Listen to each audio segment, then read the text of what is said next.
Hello everyone, তো নিশ্চয়ই তোমরা সবাই ভালো আছো।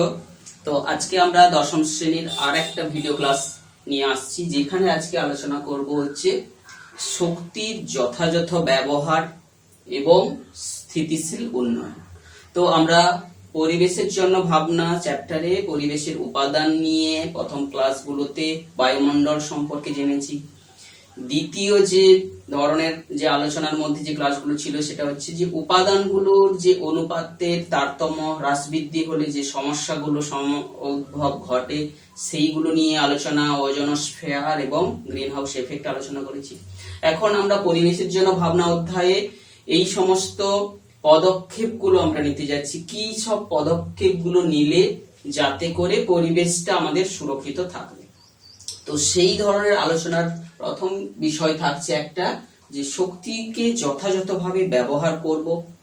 দ্বিতীয়, যে স্থিতিশীল উন্নয়ন বিষয়টাকে আমাদেরকে ভালো করে বুঝতে হবে, যে উন্নয়ন আর স্থিতিশীল উন্নয়ন কি জিনিস। এইটার বিষয়বস্তুটাকে আলোচনা করতে গিয়ে আমাদের যে যে মূল বিষয়গুলোর অবতারণা করতে হবে।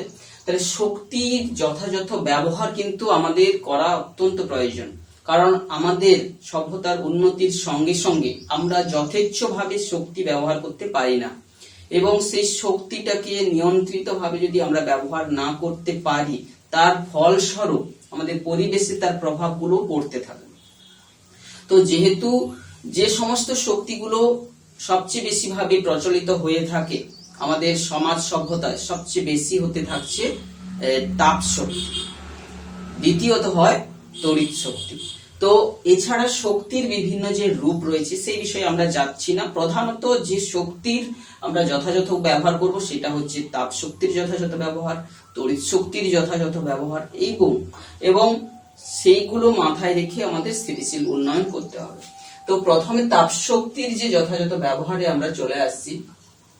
তো সেই শক্তিটা আমরা সাধারণত ব্যবহার করে থাকি জ্বালানি হিসাবে। জ্বালানি জিনিসটা কি? যাকে পোড়ালে সেখান থেকে তাপ আমরা পেতে পারি।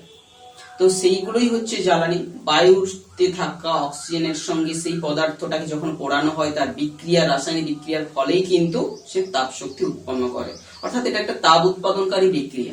তো সেই প্রসঙ্গে যাচ্ছি যে জ্বালানি হচ্ছে কিনা যেগুলো কে তার নির্দিষ্ট একটা জ্বলনাঙ্কে পৌঁছানোর পরে সে জ্বলতে শুরু করবে এবং সেখান থেকে সে তাপ নির্গত করবে, এবং সেই তাপটাকে আমরা ব্যবহার করব। এখন জ্বালানি অর্থাৎ যারা জ্বললে পুড়ে, অর্থাৎ যারা নির্দিষ্ট তাপমাত্রায় পৌঁছানোর পর পুড়ে সেখান থেকে তাপ শক্তি নির্গত করে। তো এই যে জ্বালানিগুলোর মধ্যে আদর্শ জ্বালানি হিসাবে আমরা ধরবো কাদেরকে? আদর্শ জ্বালানি হবে যেগুলোর জ্বলনাঙ্কটা একটা কম হবে, অর্থাৎ যেগুলো সাধারণত সহজলভ্য হবে, আচ্ছা কম জ্বলনাঙ্ক হবে, অর্থাৎ কম তাপমাত্রায় জ্বলে যাবে, সহজে তো পাবো। আর হচ্ছে কি, সেইগুলো দহনের ফলে যে দূষণ আমাদের কিন্তু কম ছড়াবে, অর্থাৎ যে বাই প্রোডাক্ট গুলো উৎপন্ন হবে সেইগুলোর কিন্তু পরিবেশে দূষণ ঘটাবে না। এবং আর একটা জিনিস বেশি হতে হবে আদর্শ জ্বালানি, তাহলে এটাও সহজলভ্য হবে,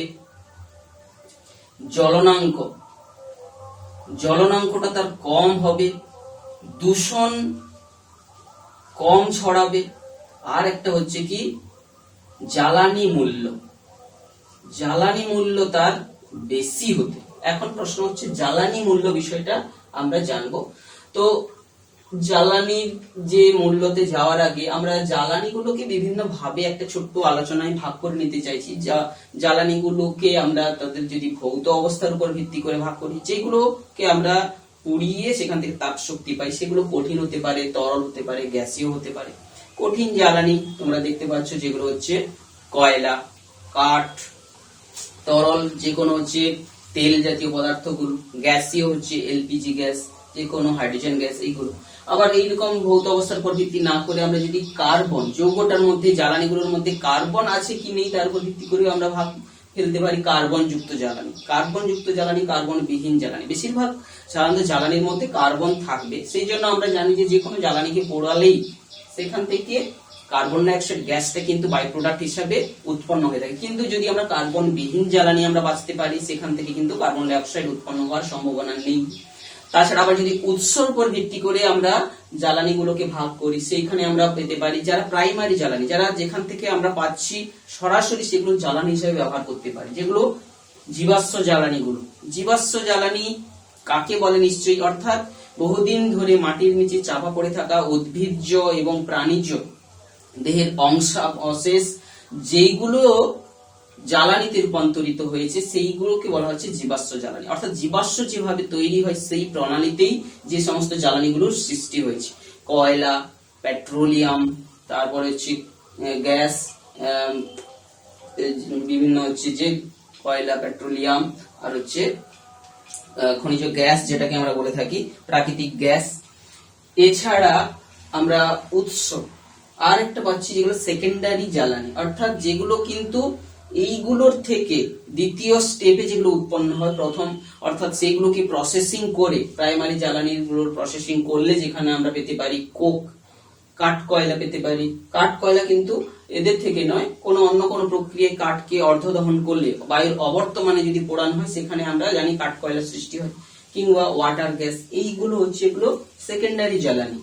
বিকল্প কিছু জ্বালানির যে আমরা এখন খোঁজ চালাচ্ছি, যাতে করে আমরা এটাতে আলোচনাটা করব, যেখানে আমরা কিছু বিকল্প জ্বালানি যেগুলো এইগুলোর পরিবর্তে আরো নতুন নতুন জ্বালানির খোঁজ চলছে, যেগুলো কিন্তু যেখান থেকে সেই আদর্শ জ্বালানির বৈশিষ্ট্যগুলোও থাকবে, তাদের তাপন মূল্যও বেশি হবে, তাদের দূষণও কম হবে, এবং যেগুলো প্রকৃতিতে আছে কিন্তু জ্বালানি হতে পারে। তো সেইগুলোর মধ্যে আমরা জানি যে মিথেন হাইড্রেট বা ফায়ার আইস যাকে বলে, কোল বেডেড মিথেন, বায়োমাস, এইগুলো থাকছে বিকল্প জ্বালানির মধ্যে। তো সে যাই হোক, আমরা জ্বালানির শ্রেণী বিভাগটাকে সাইডে রেখে আমরা আদর্শ জ্বালানির বৈশিষ্ট্যটাতে জানতে গিয়ে যেখানে জেনেছিলাম যে জ্বালানি মূল্য একটা কিন্তু গুরুত্বপূর্ণ ফ্যাক্টর। জ্বালানি মূল্য এখন কাকে বলে, সংজ্ঞাটা কি না, একক পরিমাণ কোন জ্বালানির সম্পূর্ণ দহন করলে যে পরিমাণ শক্তিটা সে নির্গত করে সেটাকেই বলা হচ্ছে তার জ্বালানি মূল্য বা তাপন মূল্য। একক পরিমাণ কোন জ্বালানি, যদি সেটা কোনো কঠিন পদার্থ, কঠিন জ্বালানি হয়ে থাকে, তাহলে তার 1 কেজি দহনের ফলে, সম্পূর্ণরূপে দহনের ফলে যে তাপ শক্তিটা সে নির্গত করবে। যদি তরল হয়ে থাকে সে আয়তনের এককে, অর্থাৎ 1 মিটার কিউব কিংবা 1 লিটার সম্পূর্ণ দহনের ফলে যে তাপ শক্তি নির্গত করবে। গ্যাসীয় ক্ষেত্রেও ঠিক সেই রকম আয়তনের দিকেই বলতে হবে, তার একক গুলো ঠিক সেই রকম হবে। কি তাপন মূল্যের যে একক গুলো আমরা পাবো সেরকম পুরো সম্পূর্ণ দহন করলে আমরা যে পরিমাণ তাপ শক্তিটা পাচ্ছি, ধরো আমরা যে পরিমাণ তাপ শক্তি যদি এসআই পদ্ধতি বলে জুল পার কেজি, কিংবা সিজিএস পদ্ধতিতে হলে আর্গ পার গ্রাম, যদি বিভিন্ন এককে প্রচলন রয়েছে, তো সেটা একটা হবে তাপ শক্তির একক, একটা হবে তার পরিমাণটার একক, এর অনুপাত। তো জ্বালানি মূল্য বা তাপন মূল্য বিষয়টা নিশ্চয়ই তোমরা বুঝলে। তো এখন চলে আসছি যে জীবাশ্ম জ্বালানিটা, যেগুলা জীবাশ্ম জ্বালানি কাকে বলে সেগুলো তো আমরাও জানলাম, অর্থাৎ মাটির নিচে দীর্ঘদিন ধরে চাপা পড়ে থাকা যে সামুদ্রিক প্রাণী কিংবা উদ্ভিদের অংশাবশেষ, যেগুলো দীর্ঘদিনের চাপ এবং তাপে রূপান্তরিত হয়ে তারা জ্বালানিতে রূপান্তরিত হয়েছে, সেই 3 প্রকার জ্বালানিতে যেগুলো রূপান্তরিত হয়েছে, কয়লা, পেট্রোলিয়াম, প্রাকৃতিক গ্যাস। তো এই কয়লা, এই যে আমরা জানি কয়লাকে আবার তার মধ্যে থাকা কার্বনের পার্সেন্টেজ বা শতকরা পরিমাণের উপর ভিত্তি করে কয়লাকে আবার 4 ভাগে ভাগ করা হয়, অ্যানথ্রাসাইট, বিটুমিনাস, লিগনাইট এবং পিট কয়লা। আবার পেট্রোলিয়াম, যে মাটির নিচে থাকা যে তরল যে জ্বালানি, যেটাকে আমরা পেট্রোলিয়াম বলি, যার মধ্যে বিভিন্ন যে তরল জ্বালানিগুলো সব মিশে রয়েছে, যেখান থেকে আমরা যে আংশিক পাতন দ্বারা কিন্তু বিভিন্ন জ্বালানিগুলোকে আস্তে আস্তে সংগ্রহ করতে পারি, যেমন পেট্রোল, ডিজেল, কেরোসিন, পিচ, আলকাত্রা, ন্যাপথলিন, এরকম বিভিন্ন ভিন্ন যে উপাদানগুলো আমরা পেতে পারি, যেগুলো খনির নিচ থেকে প্রাপ্ত যে তরল যে অবিশুদ্ধ ক্রুড অয়েল যাকে বলে থাকি, সেখান থেকে পরিশোধন করে আমরা যেগুলোকে জ্বালানি পেতে পারি, সেগুলো সব সেই তরল জ্বালানিটাকে আমরা বলে থাকছি পেট্রোলিয়াম। এবং পেট্রোলিয়ামের মধ্যে যেগুলো আমি বলছি, ধরো পেট্রোল, ডিজেল, কেরোসিন, এই সমস্ত প্রাকৃতিক গ্যাস। এখন যে সমস্ত জায়গায় তরল যে জ্বালানিটা থাকে তার উপরে কিন্তু গ্যাসীয় প্রকার পদার্থ যেগুলো প্রাকৃতিক গ্যাস বলে আমরা বলে থাকি সেটাও সঞ্চিত থাকে। অর্থাৎ যেখানে কঠিন পদার্থ, অর্থাৎ দীর্ঘদিন ধরে মাটির নিচে চাপা পড়ে থেকে যে পদার্থটা রূপান্তরিত হয়ে তরল হচ্ছে, কেউ কঠিন হয়ে যাচ্ছে, কিন্তু কিছু কিছু আবার গ্যাসও রূপান্তরিত হয়ে যাচ্ছে, সেই সমস্ত যে গ্যাসটাকেই আমরা বলে থাকি প্রাকৃতিক গ্যাস। অর্থাৎ যখনই জীবাশ্ম তৈরি হচ্ছে সেই সমস্ত প্রক্রিয়ার মধ্যে কিছু কঠিন, কিছু তরল, কিছু গ্যাস থাকছে। সেই গ্যাসের মধ্যে আমরা দেখি মিথেনের পরিমাণ সবচেয়ে বেশি থাকে, 80 থেকে শতকরা 90% থাকে মিথেন গ্যাস। এটা কি বলা হচ্ছে প্রাকৃতিক গ্যাস, যেখানে বেশিরভাগ মিথেন থাকে। এছাড়া প্রোপেন, বিউটেন এই সমস্ত থাকে। এই প্রাকৃতিক গ্যাসটা থেকে বিশেষ বিশেষ প্রক্রিয়ার মাধ্যমে আমরা জানি এলপিজি গ্যাস তৈরি করা হয়, সিএনজি লিকুইফাইড পেট্রোলিয়াম গ্যাস কিংবা কম্প্রেসড ন্যাচারাল গ্যাস, এই সমস্ত বিভিন্ন গ্যাস যে পরিশোধন করে আমাদের ক্লিনার জ্বালানি রূপে কিন্তু আমাদের পাওয়া যাচ্ছে বাজারে। তো সেইগুলোর হচ্ছে সবগুলো কিন্তু জীবাশ্ম জ্বালানির অন্তর্গত। এখন এই সমস্ত জীবাশ্ম জ্বালানি যেগুলো হচ্ছে অ্যান্থ্রাসাইট, বিটুমিনাস, লিগনাইট, পিট, এই প্রত্যেকটা কয়লার যে জ্বালানি মূল্য, সঙ্গে সঙ্গে পেট্রোলিয়াম গুলোর জ্বালানি মূল্য, সঙ্গে সঙ্গে এলপিজি, সিএনজির জ্বালানি মূল্য তোমরা কিন্তু বই থেকে সুন্দর করে দেখবে এদের মধ্যে জ্বালানি মূল্য। এছাড়া জীবাশ্ম জ্বালানিগুলোর মধ্য থেকে জ্বালানি মূল্য আমরা সবগুলো পেতে পারি। এছাড়া আমরা যে কার্বনের বিহীন একটা জ্বালানি জানি যে হাইড্রোজেন, তরল হাইড্রোজেনকে রকেটের জ্বালানি হিসেবে কিন্তু নিয়ে যাওয়া হয়, তরল অক্সিজেনও একটা জ্বালানি হিসেবে ব্যবহার করা হয়ে থাকে। সেইগুলোর ও তাদের যে জ্বালানি মূল্যগুলো আমাদের কিন্তু স্পষ্ট করে বই দেখি কিন্তু এখানে লিখতে হবে। এদের মধ্যে সবচেয়ে বেশি জ্বালানি মূল্যটা কার, তোমরা নিশ্চয়ই এখানে তোমরা পেয়ে যাবে এলপিজি কিংবা হচ্ছে যে পেট্রোলিয়াম গ্যাস, এদের হচ্ছে জ্বালানি মূল্যটা সবচেয়ে বেশি। তো এইরকম ভাবে প্রত্যেক কয়লার সাধারণত 32,000 থেকে শুরু করে 34,000 কিলো জুল পার কেজি, এইরকম ভাবে এর যে তাপন মূল্যগুলো পেয়ে থাকি। এখানে এরা পাচ্ছি আমরা প্রায় 50,000-এর কাছাকাছি, 50,000 কিলো জুল পার কেজি, অর্থাৎ কিলো জুল। জুলটা আমরা যেখানে বলেছিলাম জুলেরকে আরো 1000 জুল মনে হচ্ছে 1 কিলো জুল। তো এইভাবে তাপন মূল্যগুলো বিভিন্ন গ্যাসের ক্ষেত্রে বা বিভিন্ন তরলের ক্ষেত্রে, পেট্রোল ডিজেলের ক্ষেত্রেও তোমরা ঠিক সেইভাবে পেট্রোলের ক্ষেত্রে 48,000, 44,000 এই সমস্ত পেট্রোলের ক্ষেত্রে পেয়ে যাবে 48,000 কিলো জুল পার। এখানটায় কিন্তু এই কথা তোমরা কেজিতেই দিয়ে রেখেছে, সবগুলো তোমরা দেখবে। এইগুলো বিভিন্ন প্রকার জ্বালানিগুলোর তাপন মূল্যগুলো বোঝা গেছে। তো তাহলে আমরা যখন কোনো জ্বালানি ব্যবহার করব তার আদর্শ যে গুণাগুণগুলো মাথায় রেখেই কিন্তু আমরা জ্বালানিটাকে ব্যবহার করতে চেষ্টা করব। তো তোমরা জানো যে সমস্ত জ্বালানিগুলো দহনের ফলে দূষিত গ্যাসগুলো উৎপন্ন হয়, যেগুলো আমাদের চোখে মুখে জ্বালার সৃষ্টি করে, সেই কাঠের জ্বালানি যারা দিয়ে রান্না বান্না করার ক্ষেত্রে যখন দেখা যায় যে ধোঁয়া উৎপন্ন হয়, তাহলে সেগুলো কিন্তু প্রকৃতপক্ষে আদর্শ জ্বালানি নয়। তো তাদের বিকল্প হিসাবে আমাদেরকে এই সমস্তগুলো ব্যবহার কিন্তু বাড়াতে হবে, যাতে করে আমাদের সেই যে দূষিত যে গ্যাসগুলো পরিবেশে এসে মিশতে পারবে না, এবং আমাদের প্রকৃতপক্ষে পরিবেশের জন্য ভাবনা রেখেই এইভাবে কার্যকলাপ করতে হবে। অর্থাৎ তার জন্য আমাদের প্রকৃতপক্ষে যে সঠিক জ্ঞানটা থাকা অত্যন্ত দরকার, যে কোন প্রকার জ্বালানিগুলো ব্যবহার আমরা করব।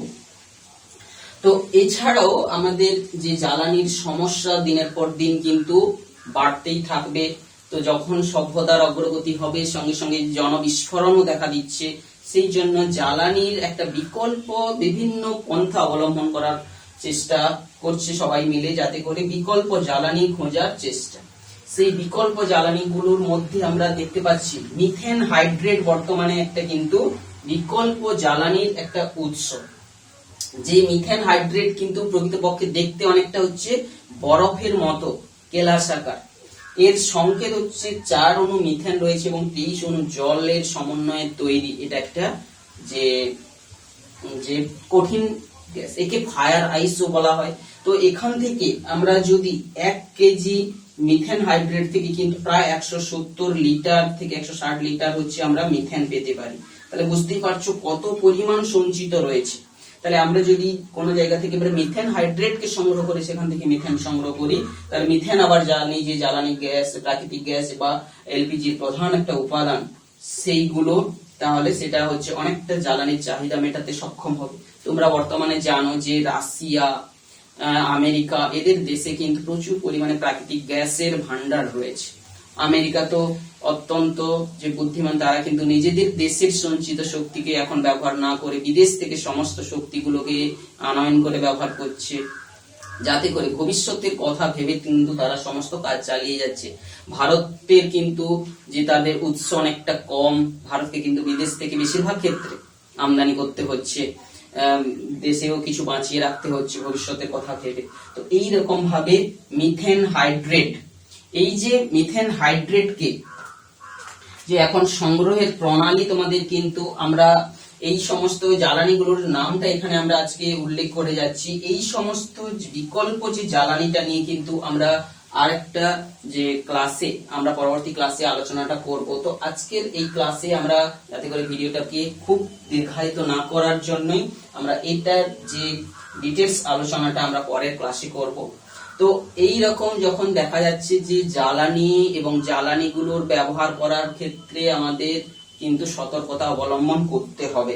কারণ কি, এই জ্বালানিগুলোর দহনের ফলে দূষিত গ্যাস যেমন সৃষ্টি হচ্ছে, আবার জ্বালানির সংকটও দেখা দেবে। কারণ এই যে বিশেষ করে জ্বালানির প্রধান হচ্ছে জীবাশ্ম জ্বালানির, যেটা আমরা ব্যবহার বর্তমানে করছি, এটার তো ভান্ডার ধীরে ধীরে ফুরিয়ে আসবে।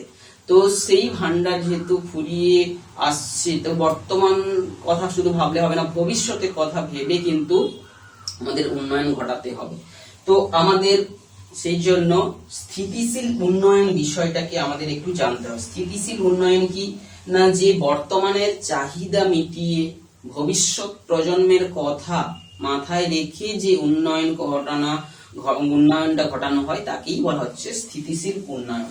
তো এই স্থিতিশীল উন্নয়নের মূল লক্ষ্যটা হচ্ছে কি, যে আমাদের যে পরিবেশের উপাদানগুলোর অনুপাত, অর্থাৎ যে পরিবেশের দূষণ না ঘটিয়ে, যে উপাদানগুলোর মধ্যে অনুপাতের তারতম্য না ঘটিয়ে, যে সুদূর প্রসারী ভবিষ্যতের কথা চিন্তা রেখে আমাদের উন্নয়ন ঘটানো, এর লক্ষ্যটাই হচ্ছে সেটা। তো তার জন্য আমাদেরকে কি করতে হবে, বিভিন্ন পদ্ধতি অবলম্বন করতে হবে। কি সেই পদ্ধতিগুলো, যে আমাদেরকে কিন্তু 1 নম্বর হচ্ছে জীবাশ্ম জ্বালানিগুলোর যে ব্যবহার কিন্তু ধীরে ধীরে আস্তে আস্তে নিয়ন্ত্রণে নিয়ে আসতে হবে। দ্বিতীয়ত কি, বিকল্প শক্তি বা বিকল্প জ্বালানির ব্যবহারগুলোকে আস্তে আস্তে খুঁজতে হবে এবং সেগুলোকে বাড়াতে হবে। এই হচ্ছে তাদের পন্থাগুলো। তো এর পরের ক্লাসে আমরা যেটাতে বিকল্প শক্তি এবং বিকল্প জ্বালানি নিয়েই কিন্তু আমরা আমাদের পরের ক্লাসটা করব। তো সেখানে নিশ্চয়ই তোমরা ভালো করে দেখবে এই পদ্ধতিগুলো, তোমরা বইটাকে ভালো করে ফলো করো, বইটাকে ভালো করে খুঁটিয়ে খুঁটিয়ে পড়ো। বিশেষ কিছু তথ্যগুলো যেগুলো থাকবে তোমরা বইটাকে বিশেষ করে গুরুত্ব দেবে। আমরা শুধু জাস্ট একটা যে তথ্য খুব সংক্ষিপ্ত ভাবে এবং একটা সিস্টেমেটিক্যালি ওয়েটে শুধু তুলে ধরছি, কিন্তু মূল যে সঠিক যে মানগুলো বিভিন্ন সালের বইতে বিভিন্ন সময় কিন্তু পরিবর্তন ঘটে। তো সেইগুলো তোমরা মাথায় রেখে নতুন এডিশনে যে তথ্যগুলো দিয়েছে সেটাই তোমরা পড়বে।